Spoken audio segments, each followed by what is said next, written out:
আমরা ন্যারেটিভ, বাংলাদেশে যদি ন্যারেটিভ মানে বয়ানের রাজনীতি যদি জয়ী হইতো, হাসিনা ক্ষমতায় থাকতো। হাসিনার চেয়ে বড় ন্যারেটিভ বাস্তব পৃথিবীতে আর নাই, এই 21 শতাব্দীতে অন্তত। বিএনপি ক্ষমতায়, দেশ চালাচ্ছে জামাত আওয়ামী লীগ। কারণ ওই যে গোপন আতাত হয়েছিল, জনগণ ভোট দিতে পারে নাই, এইরকম দাবি কোনো বিশেষজ্ঞ তুলে নাই, কোনো জায়গা থেকে তুলে নেই।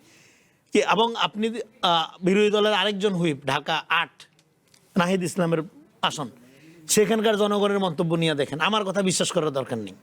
হ্যাঁ, আপনি তো যে মানুষ বলে বললেন না, লোকে বলে, লোকে কি বলে শুই না দেখেন। একটা ইলেকশন ইঞ্জিনিয়ারিং তো হাসিনাও করছে। হাসিনাও তো প্রত্যেকবার ইলেকশন ইঞ্জিনিয়ারিং করার পরে বলছে কি, জনগণ বিপুল ভোটে আমাকে নির্বাচিত করেছে। ফলে জনগণ রিয়েলি কি বলে, মাঠের একটা বাস্তবতা আছে। আপনি সেই এলাকাগুলোতে যান, সেই এলাকাগুলো মানুষ কীভাবে বলে। এখানে মানুষ ভোট দিয়েছে, কতগুলো জায়গায় ফলাফল মেনুবারিং করা হয়েছে, এই ব্যাপারে আমারও সন্দেহ আছে। নহলে জামাতের এতগুলো আসন পাওয়ার কথা না, কোনোভাবে এতগুলো আসন পাওয়ার কথা না। ফলে জামাতের আমিরের সাথে আমি একমত, এটা তদন্ত হওয়া দরকার।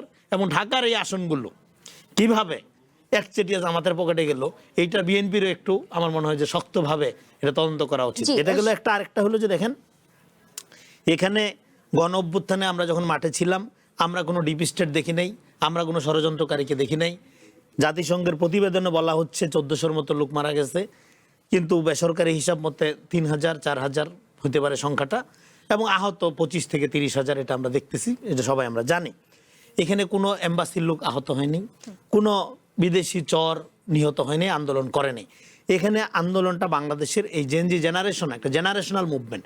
কিন্তু 71টা যেরকম আওয়ামী লীগ তার নিজের কারণে কুক্ষিগত করছে, এবং 71কে জামাত যেভাবে অলওয়েজ একটা ভারতের ষড়যন্ত্র আকারে দেখে ব্যাখ্যা করে, একইভাবে এখন 24কে নিজেদের পকেটস্থ করতে গিয়া এটা এখন আমেরিকার ষড়যন্ত্র হয়ে গেছে। এই আমেরিকার ষড়যন্ত্র ভালো হইতো যদি জামাত ক্ষমতায় আসতো।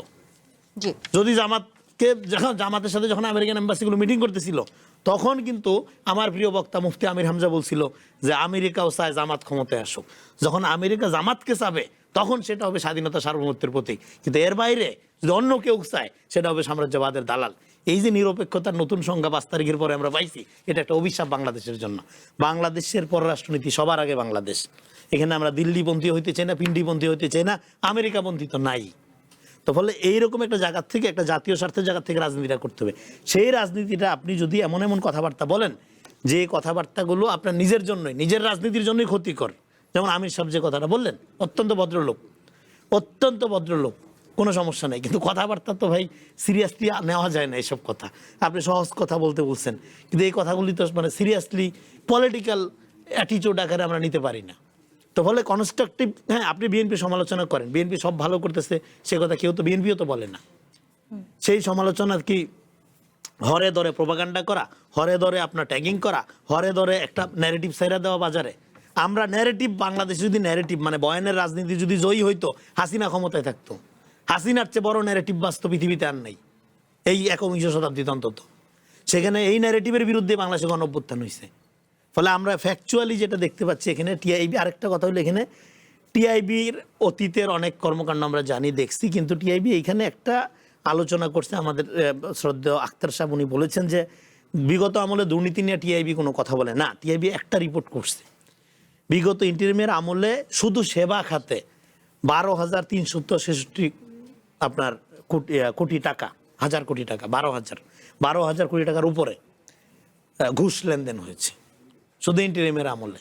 তো এবং ঘুষ লেনদেনের এই যে পুরো প্রক্রিয়াটা, এই যে একটা, এখন আপনি দেখেন এখনো কি কোনো চাকরি হয় সরকারি অফিসে? ধরেন বিএনপির নেতা বাচ্চু ভাই একটা রেফার করে পাঠাক যে তার স্থলের চাকরি হবে, সবার আগে বাদ দিবে, এটা বিএনপি পাঠাইছে। এই কারণে এখনো এখানে এমন একটা চক্র রয়ে গেছে, অসহায়। আমি কদিন আগে বলছিলাম আপনার যে বিএনপি ক্ষমতায়, দেশ চালাচ্ছে জামাত আওয়ামী লীগ। কারণ ওই যে গোপন আতাত হয়েছিল, হ্যাঁ গুপ্ত এবং আজকের পলাতক মিলা যে আতাতরা, এই আতাতের মধ্যে এমন এক সিন্ডিকেট গড়ে উঠছে, সেখানে BNP politically day by day অনেক বেশি আপনার ধরেন যে কি বলবো, যে ডিপ্রাইভ হচ্ছে, হতাশ হচ্ছে যারা নির্যাতিত ত্যাগী কর্মীরা। তো ফলে এখানে এই যে সিন্ডিকেটটা গড়ে উঠছে, এটা তো সবচেয়ে ভালো সুযোগ ছিল ইন্টারিমের আমলে ব্যাটেল করার। তা না করে তারা এটাকে প্রোটেক্ট করছে। যদি নিজেদের হয়ে যেত তাহলে তার 7 খুন মাপ, তাদের সাথে যারা আতাত করছে তাদেরকে তারা প্রোটেক্ট করছে, করার মধ্য দিয়ে এই জিনিসটা হয়েছে। আরেকটা হলো যে আপনি বলতেছেন খলিল সাহেবের ব্যাপারে বিএনপি আপত্তি তুলে নেই ইন্টারিমের আমলে। তখন বিএনপিকে কি বলা হয়েছে, জুলাই বিরোধী, নানা কিছু। তারপরে যখন খলিল সাহেবের এক্সপার্টিসকে আমলে নিয়ে বিএনপি যখন ওনাকে নিল, তাহলে তার মানে কি জামাত এনসিপি খলিল সাহেবকে বারবার ডিফেন্ড করছে, খলিল সাহেবের পক্ষে দাঁড়াইছে, তাহলে জামাত এনসিপির একটা লোককে, হ্যাঁ, জামাত এনসিপির দাবিকে মাইনা বিএনপি ইনকর্পোরেট করছে। এবং আরেকটা উদাহরণ দেয়, বিএনপি কি শুধু খলিল সাহেবকে ইনকর্পোরেট করছে বিএনপির বাইরের থেকে? জাহেদুর রহমান কবে বিএনপি করছে? ডাক্তার জাহেদুর রহমান সাহেব টক শোতে 15 দিন আগে উনি বলছে উনি বিএনপির কেউ না, তো বিএনপি ওনাকে অ্যাডাপ্ট করে নেয়নি। জুনায়েদ, বিএনপির তো এর ঐতিহ্য আছে।